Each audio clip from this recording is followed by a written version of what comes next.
I rise in support of this legislation. I thank the two chairs of the committees of cognizance who have spent a long day today describing the bill very well. I thank the majority leader and the Speaker of the House for allowing me to work on this legislation. On April 4th, 1968, at the Lorraine Motel in Memphis, Tennessee, Dr. King was assassinated. Some of you in this room were alive. I wasn't. But if you've studied the civil rights movement, this nation erupted in crisis after that moment. And if you looked at our modern politics today, you might be surprised at what happened next. Major housing legislation that had stalled for years passed the House and the Senate in Washington in 1 week after his death and was signed into law by the President of the United States. And it was bipartisan. It was bipartisan because in a moment of crisis, our government in Washington understood how to meet the moment. Ideological entrenchments were cast aside. A majority of Republicans in the House and Senate voted yes. A majority of Democrats voted yes, and we got the Fair Housing Act of 1968. 1 week. In fact, the consensus was so compelling, it wasn't even debated in the Senate. The nation came together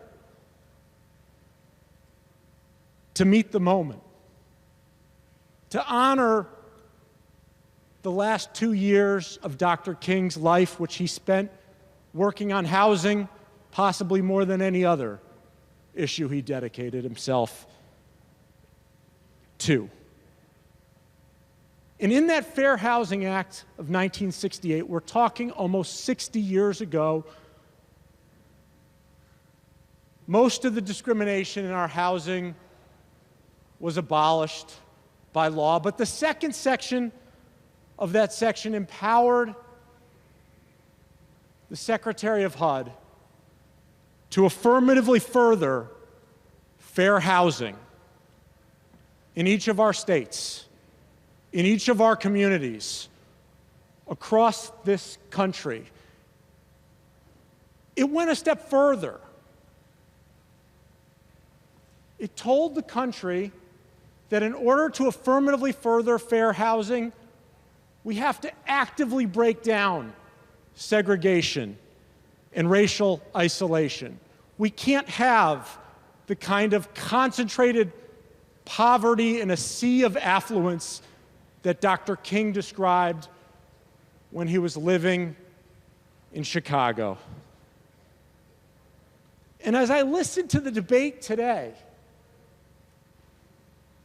I thought about the housing crisis we face today in Connecticut. The greatest housing crisis in the nation. The lowest vacancy rate in the nation. The biggest disparities between the wealthy and those with nothing. Maybe greater disparities than anywhere in the country. And I thought about the people I've met that have dealt with the housing crisis. I sort of have a front row seat to it as a housing provider. I hear from people asking me for an affordable housing unit 1,000 times a day. From every one of your constituents and my own.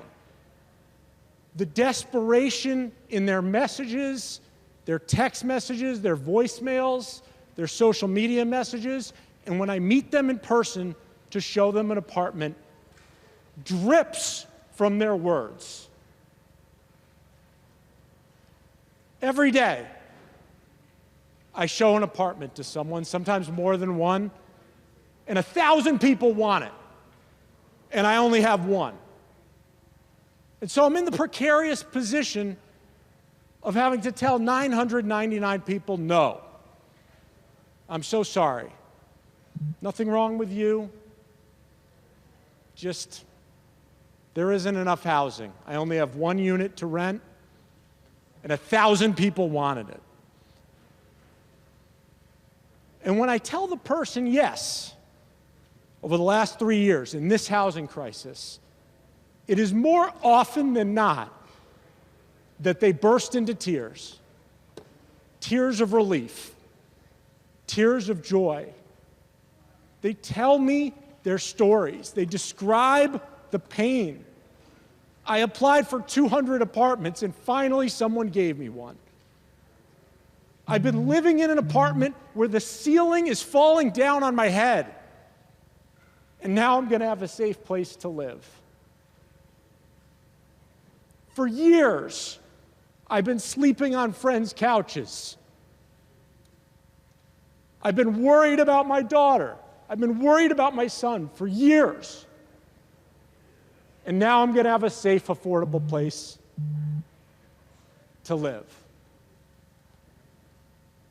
You know, this legislation has been described by some as the Titanic. It's been described as eroding local control. It's been described as infringing on our local community's rights.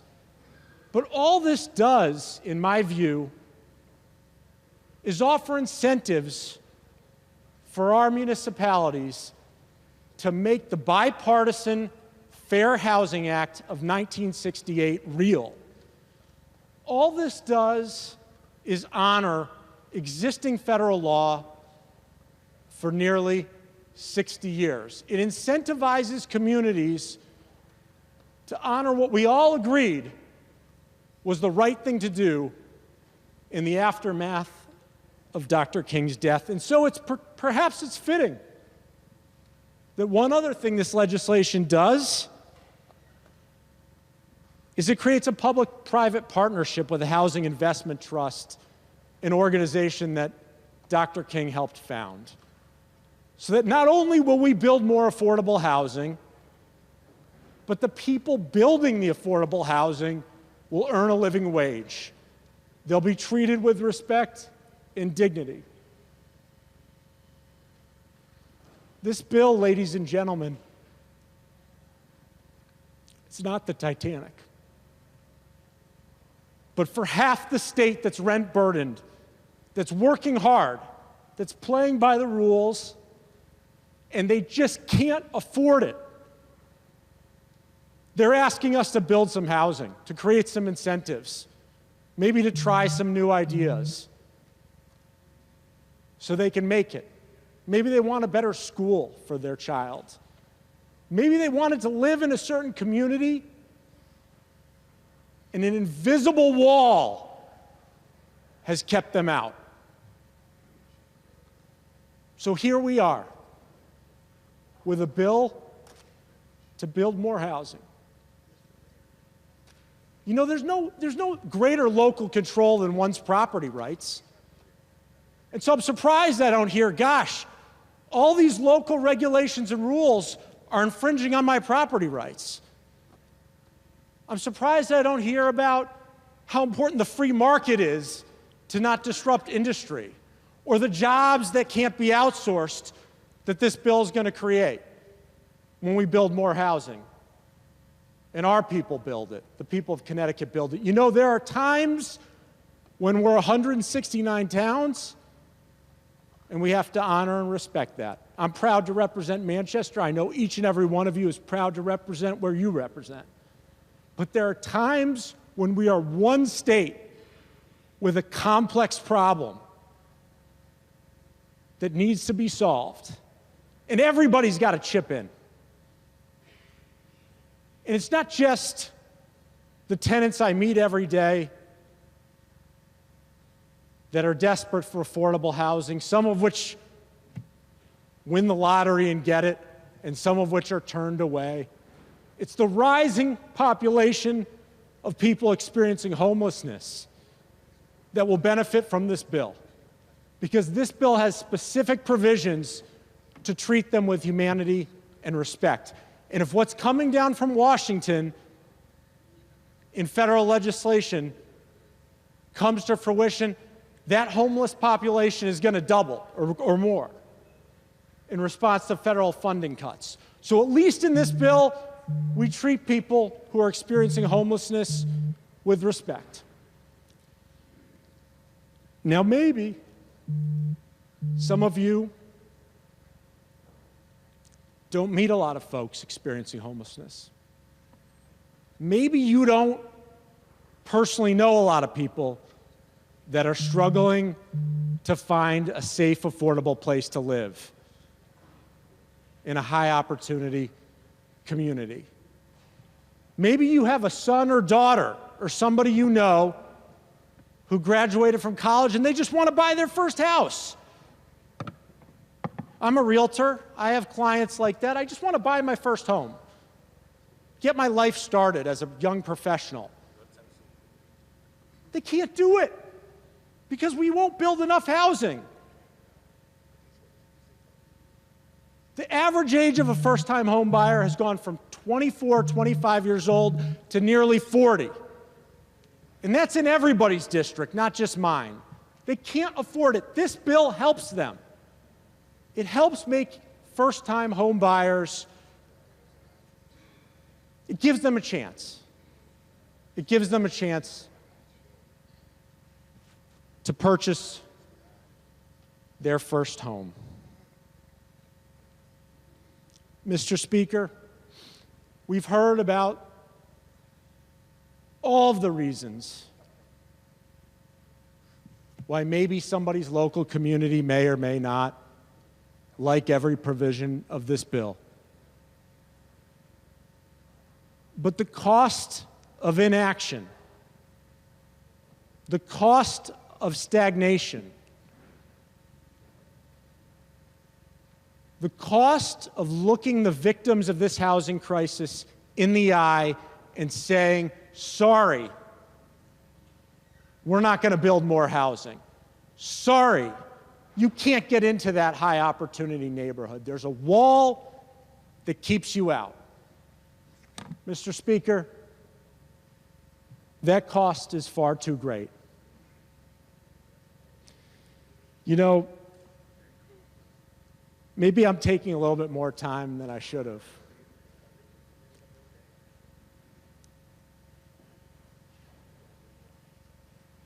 You know, there's something James Baldwin wrote. He said, perhaps home is not a place, but simply an irrevocable condition. Does it have to be? Does this housing crisis have to be irrevocable? Or did people send us to Hartford to take action, to be bold? This legislation will make a big difference. Does it solve the housing crisis immediately? No. Does it build 100,000 or 120,000 or 90,000 affordable units immediately? No. Does it reward communities that simply want to honor the essence of the 1968 Federal Fair Housing Act and affirmatively further fair housing as federal law requires us to do? Yes. It rewards good behavior like a lot of good policy does. And for that reason, Mr. Speaker, I urge its adoption.